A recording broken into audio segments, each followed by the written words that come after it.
Hello, everyone. I'm Charlie Tolhurst, and welcome to a brand new motoring podcast called the Motormaina Podcast, live on YouTube. I'm your host, Charlie Tolhurst. Now, you might know that I also run a YouTube series on my channel called Motormaina, which is talking about all things automotive. Yes, all things cars, transport, everything. All things motoring. This is what we're going to be doing alongside uploading videos once or twice a week. I will be doing a weekly podcast called the Motormania Podcast, which is again talking about all things cars, transport. But we're going to have a little bit more of an in-depth discussion on this podcast because there's obviously we're going to be talking about new car news. We're going to be talking about a lot of stuff. So without further ado, I'm going to kick it off now. And by the way, guys, if you've got comments, please drop them in. It might only be these episodes will be different every week. We're going to try and get guests on as well at a later date. Hopefully very soon I'll be able to get some guests on and be able to do an interview for you guys on the podcast where we can have a proper conversation about all things cars as well. And there are definitely things coming up on the channel, so stay tuned for any of that because that should be coming up as well. Now, I'm going to be talking to you about some of the latest car news. I'm going to share my screen with you guys and make it interactive in a way and talk to you about all things cars. We're going to be talking to you about some of the biggest news stories from the world of motoring over the past week. So, without further ado, I'm going to get kicked off with the first feature of the week. We're going to be talking about all things new car news now.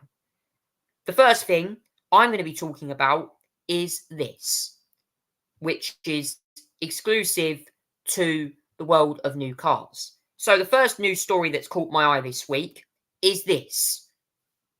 The MG ZS. Now, I own a ZS. Okay, mine is a lease. But I own the 2024 MG ZS, which is a car that has been out based on an older generation. They did facelift it, but the MG ZS is now been reborn and is now going to receive a huge modification. Now, MG have announced that it's going to cost around £22,000 and it's going to return for a second generation. It's going to get a bold new look inside and out and a wide-reaching technological revamp. The car is going to cost around £22,000, including that's a hybrid option. It's going to be redesigned in line with a flagship HS SUV and also MG3 Super Mini. It will feature a more upmarket cabin materials and kit. The revived ZS will arrive in the UK in October with an new electrified petrol powertrain that replaces the car's outgoing ICE engine. It's going to be shared with the three. It pairs a 101 brake horsepower, 1.5 litre four-cylinder petrol engine with a 134 brake horsepower electric motor, combined to give the car 194 brake horsepower. As a result, 0 to 62 miles per hour will take 8.7 seconds. Electric power is used by a 1.83 kilowatt-hour battery under the rear seat, which is charged using a small motor generator. It also improves fuel efficiency as well, with MG claiming that the car should reach 55.4 mpg and return around 115 grams per kilometre. In SE trim, the car will cost just under £22,000, which substantially undercuts the hybrid versions of the Nissan Duke, Renault Captur and Hyundai Kona. It's going to make it one of the cheapest as well. It also gets standard kit, will include LED daytime running lights, a 7-inch infotainment screen with a rear parking camera, automatic headlights, and emergency entry. If you go for the trophy trim, you'll get, which by the way, also £2,500. It has rear privacy glass, 8-inch alloys, false leather seats, heated front, electrically adjustable driver's seat with a 360-degree camera. You do get a rear parking camera in the other one, but you do get the 360-degree one in the trophy trim. So the trims are going to be replaced. Excite and exclusive are no more. It is now SE and trophy. Funny enough, trophy was actually used on, I think, a Renault Megane years ago. The outgoing ZS is actually, MG ZS has actually been one of the UK's best-selling cars since launching in 2017. It's notched up over 102,000 sales here. And last year, it outsold rivals such as the Dacia Duster, Skoda Kamiq and Seat Arona. The electric ZS EV will be tipped to a new generation shortly, but it will broadly share the similar hatchback. It will be based on the same MSP architecture as the MG4 hatchback and the Cyberstar sports car. I'm very excited for this car, actually. I know that it's been very critical, the ZS. I've got one myself. I personally really enjoy mine, actually. I've got mine's an orange colour. I've got the 1 litre exclusive in this car. And obviously the 1 litre engine is going to be dropped for the new model. I'm very worried because obviously the 1.5 isn't the best engine. But if it has more power, hopefully it should make the ZS more refined on longer journeys. So I'm all for that. I'm all for that news, definitely, in that as well. So that's a huge news change for the ZS. Meanwhile, I'm also going to talk about another option, which is coming out as well, because Hyundai have hedged an EV bet on range extenders and powertrains, according to reports here. Now, according to this, it claims that Hyundai will build mid-sized SUVs with technology in the US from 2026. It will both launch under the Hyundai and Genesis brand, compact models using dedicated EERV platforms. They're going to be produced in China. The US models will expand advanced markets, Hyundai said at an Investor Day held on the 28th of August, also suggesting that European sales will be planned. Very interesting story there. I think, Hyundai clearly are one of the companies leading the EV charge at the moment. Obviously, Tesla are up at the top with the Model 3 and many of their other cars. But, I'm going to come on to something in a minute with a news story about Ford because, this is a very interesting area. I'm not personally a big electric car enthusiast myself, but, they've got the Ioniq 5, the Ioniq Hybrid, the Ioniq 5N, which can beat most supercars, sports cars in a drag race. So, very interesting story there. And I think Hyundai certainly have got an interesting take on that. Now, the final news story of the week that I'm going to share with you guys is actually going to be interesting. I know there's a lot of people out there who really... So this is the final new car piece of news that I'm going to announce. So without further ado, I'm going to talk about this, the Vauxhall Frontera. Now, this car was produced, I think, late 90s, early 2000s. You might remember Jeremy Clarkson famously drove one on the final episode of Top Gear. And the Vauxhall Frontera is coming back. And yeah, it's actually going to have an interesting development here. It's going to have electric or petrol power. Now, it's going to offer the same price, the same EV will be at the same price. Petrol version, bosses say profit priority still way off. Now, this is going to be the chunkier, slightly larger replacement for the Crossland will be available to order in October. It's going to cost around £23,000. It claims that Vauxhall are going to eliminate this by 31% with petrol electric versions. On a 5-year PCP against 4 for the ICE versions. In terms of price, it's going to also be one of the cheapest full-size electric cars and undercut the likes of the MG4 Fit 500 electric and Mazda MX-30. It'll also be available 112 brake horsepower electric motor, 0 to 62 time of 12.1 seconds, have 186 miles of range. A 100 kilowatt version will launch in next year. That will go to 248 miles of range. There's also going to be a petrol version, which will be a 1.2 litre, 99 brake horsepower version, 28 volt electric, 28 brake horsepower in the gearbox. And 134 brake horsepower version will be available from £24,000 next year. So hopefully, I've not really been a big Vauxhall enthusiast lately. The Mokka X isn't the best car. I mean, the Crossland this is the replacement of the Crossland, okay? Now, the Crossland is like the Mokka X kind of. The Mokka X is pointless in my opinion because the Mokka as well, the Mokka's kind of this odd one out, the ugly duckling, because it's not a great car. The newer one's better, but still not great. The Crossland is a pretty decent car. I hope this is going to be better than the Crossland. Crossland is very practical inside that car. I hope Vauxhall don't lose the practicality of this car. The Fronteras were very controversial in their day, always known for being rust buckets, not the most reliable. So this new one definitely looks a lot different compared to the old car. The old car was a lot smaller than that. So very interesting to see how this gets on. So that's the last bit of new car news to announce for today. But now I'm going to talk about another bit of news, which has been hitting people recently. This is Ford. And Ford have announced that this is a one big thing. This is the final part of the podcast this week. Ford have announced one of these big things here. They are scaling back EV plans, citing pricing pressures. Now, the Chief Financial Officer, John Law, has said the firm were adjusting its plans to call for the response to pricing margin comprehension. The move comes as the growth in awards for electric cars has faltered, leading to price wars and other pressures. Just a few years ago, Ford have outlined plans to push for electric vehicles with the hopes to produce 2 million by 2026.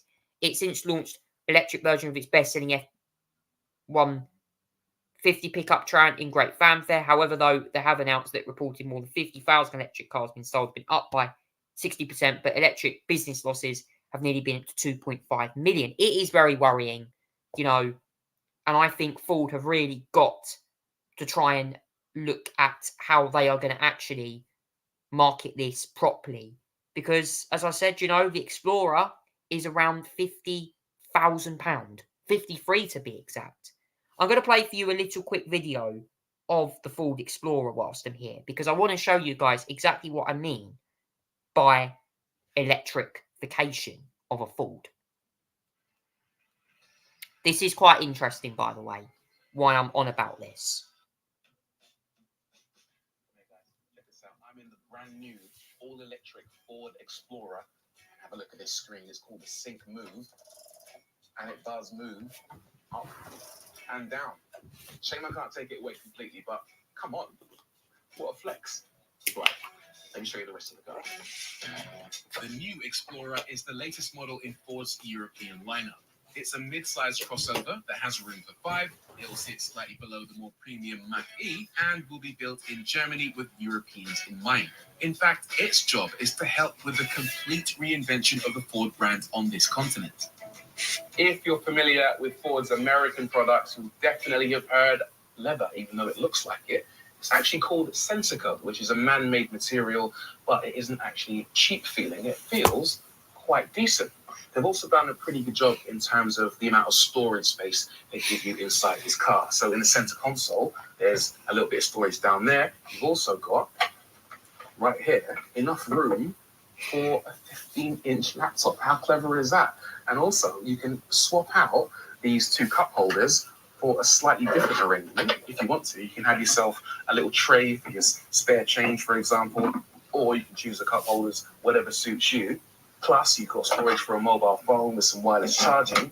It's also got a traditional glove box, as you'd expect, plus some decent-sized door bins. And one other thing I forgot to show you, there's a partitioner in the center console that also doubles up as an ice scraper.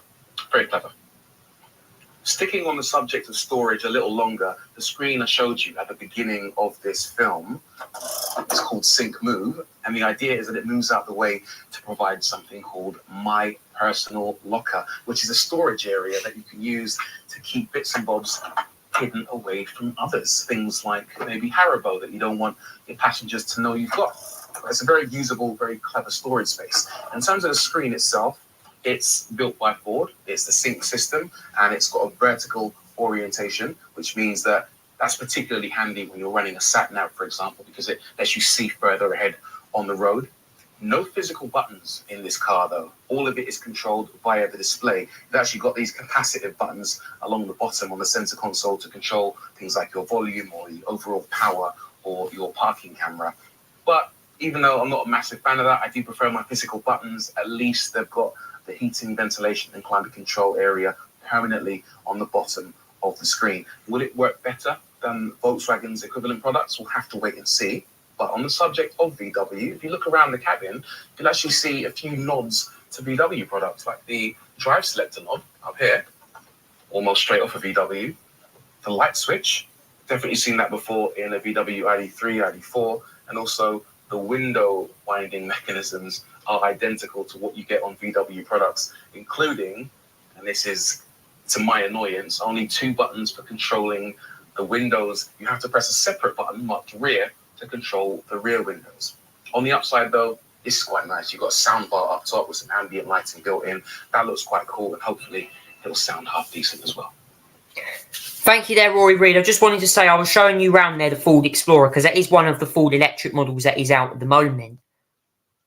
But in my opinion, guys, this is worrying because, you know, we're starting to see the rise of Ford with electrification of vehicles. We're starting to see the Puma is going to be getting an electric version. The Puma's already got a new generation out, I think, very soon. And, you know, I'm going to do a whole video on the car. I'm going to talk to you in the video more in depth about the new Puma generation. I thought this podcast is a lot more news-based. And I feel like, you know, this is a very interesting move by Ford. You know, to cut, obviously, scale back EV plans.